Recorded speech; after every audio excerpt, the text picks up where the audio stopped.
I remember when I was younger, I cut my hair, and I did it to upset Bill Gothard. I did it for a reason. Did Bill Gothard, the leader of the Institute Basic Life Principles, the organization the DUGGAR family followed, mandate what hairstyle a woman had to wear when being a part of that organization and its homeschool program ATI, the Advanced Training Institute?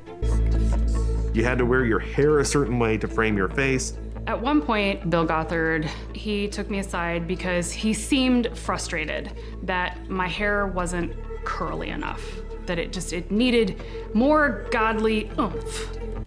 The problem with this statement is the words "had to." Using those words suggests there was some kind of mandate handed down from the supposed dictator and cult leader Bill Gothard for women to wear their hair a certain way.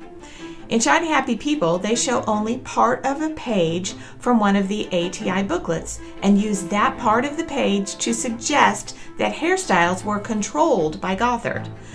But when you look at the whole page, and in fact the whole section of the book that it comes from, the Wisdom Booklet 15, it's more like Dress for Success instructions. As you can see here, the title of that page is Choose the Hairstyle That Complements the Shape of Your Face.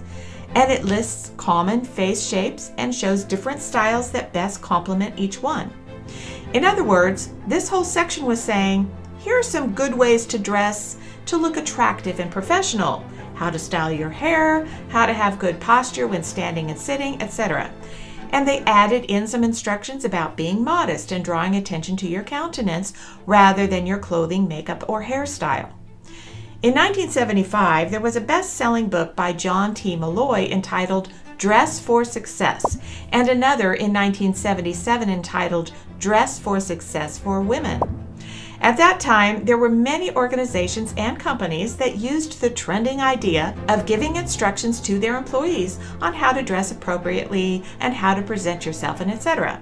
There were even several different programs on what colors best suit different skin tones. Though Shiny Happy People tries to make it seem like this page was some kind of cult-like mandate, all this was guidance to help teach IBLP participants how to present themselves in a clean, neat, attractive, and professional way.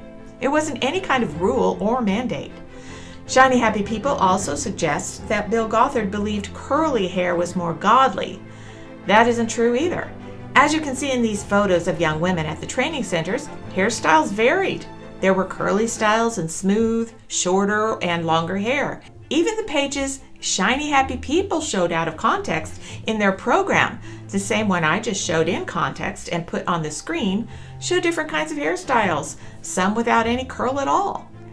In my research, I interviewed a woman who was assigned by the court to be under the care of Mr. Gothard because she had no parents that were involved in her life at all, and when she was feeling rebellious for whatever reason, decided to do the teen rebellion thing that many young people do to kind of show a fist toward their authorities. I remember when I was younger, I cut my hair, and I did it to upset Bill Gothard. I did it for a reson. Like a rebellion, sort of. Oh, yeah, I did. So Yeah. they were all right. I'm going to show you that you're not in charge of me. Yeah, exactly. Yeah. So I did do that for that reason. So everyone who said that I did was right. But, they all acted like it was wrong and they felt convicted otherwise to have maybe longer hair for whatever reason. Now, Bill Gothard himself looked at me, laughed, asked me if I was okay, and never said another word about it. And so it never was an issue with him. He never made me feel bad about it. Didn't task me, didn't say I was out of my umbrella of authority or I'm nothing like that. It was my hair. As you can see here, Gothard did not mandate any certain hairstyle to anyone, even those he was directly in authority over.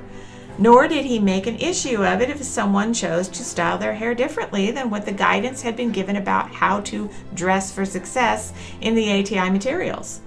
This is just another lie told in Shiny Happy People, suggesting that Bill Gothard mandated hairstyles to those who were participating in IBLP or the ATI homeschool program to try to bolster the false narrative that he was a cult dictator who controlled all aspects of the lives of his blind robot followers. Not true. Thank you for watching, and please remember to like, share, and subscribe.